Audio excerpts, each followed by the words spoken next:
On July 23rd of 2008, I was in a car accident and my life changed forever.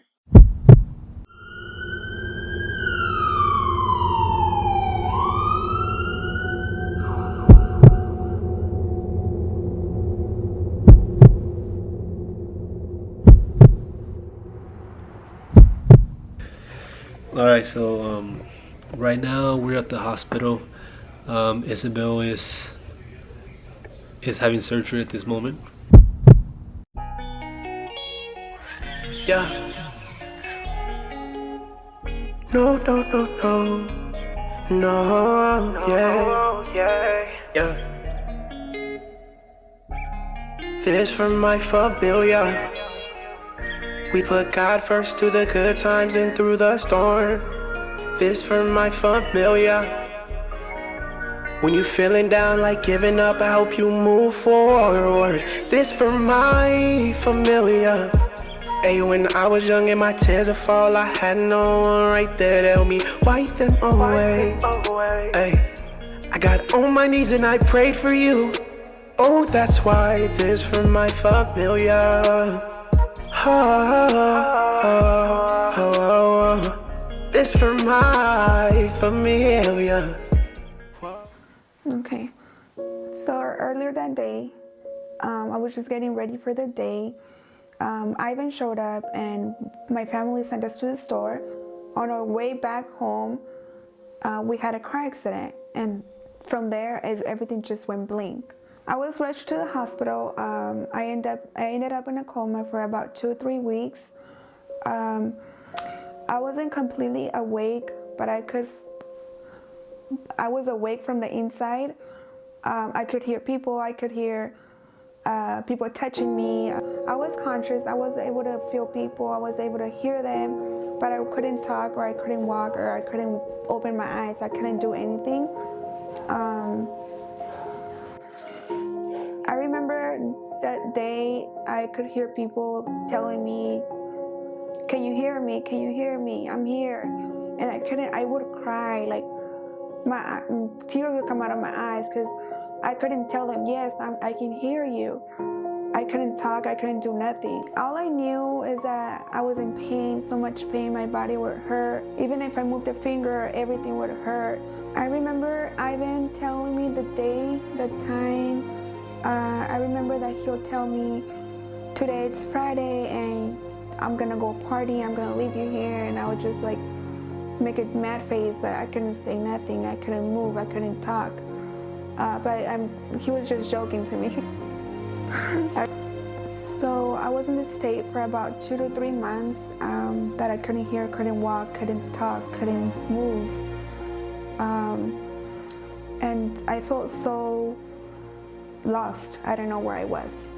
When I kind of woke up, I felt so uncomfortable. I felt tubes in my mouth, everything on me, so many things on me.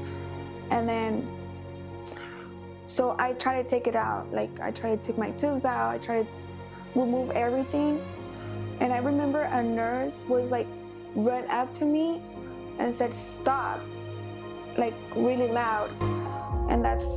And after that, I just don't remember what happened. I don't know if I went back to sleep. I don't know what happened. But I remember when I was unconscious, I remember when pastors came and I could hear them pray for me. My recovery was fast. The doctor said I was going to be paralyzed. I began to move. They even said I wasn't going to be able to walk. I started walking. They said I wasn't going to be able to talk. I began to talk. They even said I wasn't going to be able to have kids. I have 2 boys, Ethan and Ian. So when I actually did wake up, it was in the morning actually. I was watching TV. And then the nurse came up to me and just was taking everything out of me, the IV, the tubes, everything. And then I looked through the window and actually Ivan was coming in and he was surprised because I was awake and I was actually watching TV.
All right, so right now we're at the hospital. Isabel is having surgery at this moment.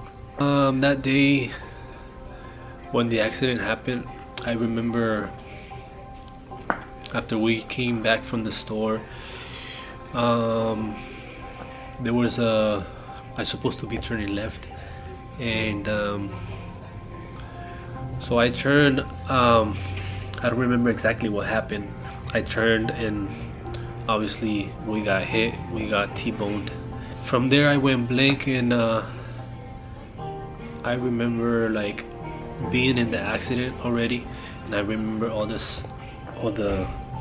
smoke, the smell and everything, and I remember hearing Isabel like making a lot of noises, like she was hurting, of course. She was making a lot of noises. I remember opening my eyes and that smell of smoke and all that from the car. I remember I saw Isabel. Since the impact was from her side, I remember that I couldn't even see her seat. It disappeared.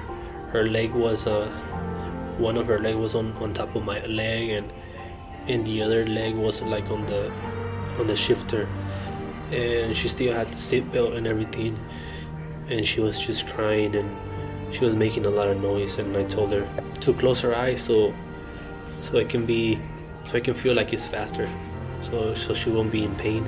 I woke up in the hospital and I had a few broken ribs, but most of the injuries happened to Isabel. Since I only had some broken ribs from the accident, after I got out from the hospital, I never went home. Isabel stayed there for months. I don't know how many months, but I stayed there with her, even though I couldn't see her as much, because I was, at that time we were only boyfriend and girlfriend, and her parents were pretty mad at me for, I felt like they were mad at me because of what happened. So I didn't have a job at that time. All my savings, I started using my savings because I was eating inside the hospital. So yeah, after my wife woke up from the coma, she actually was like, she was awake, but she could feel and she can hear, but she wouldn't open her eyes or move. So at that point, I will visit her. I will go inside the room when her parents weren't there.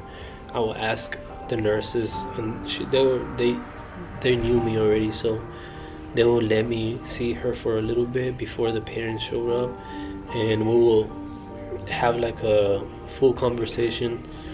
I will try to make her feel good. She will squeeze my hand, and that's how she'll say, like yes or no.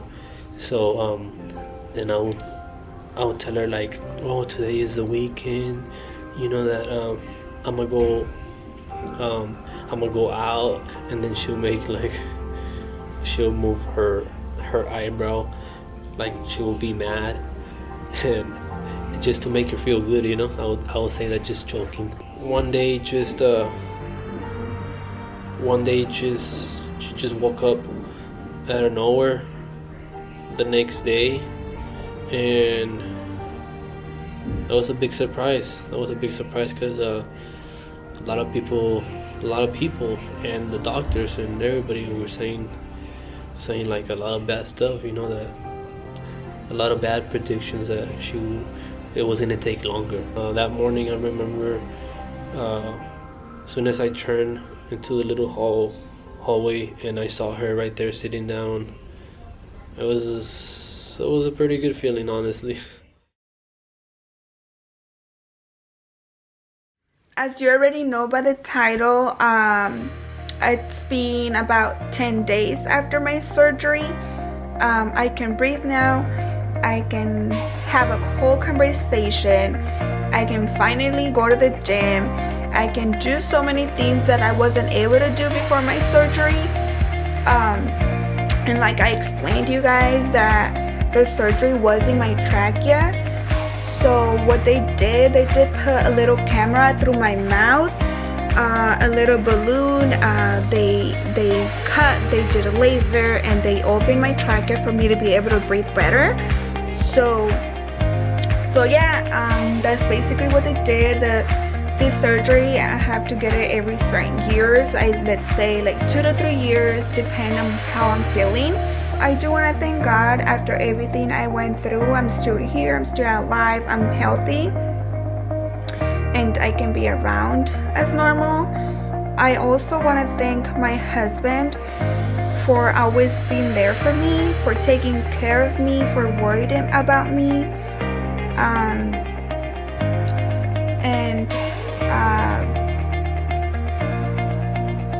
And I do also want to thank for all the people that actually took their time to call me or my husband to see how I was doing. So yeah, thank you.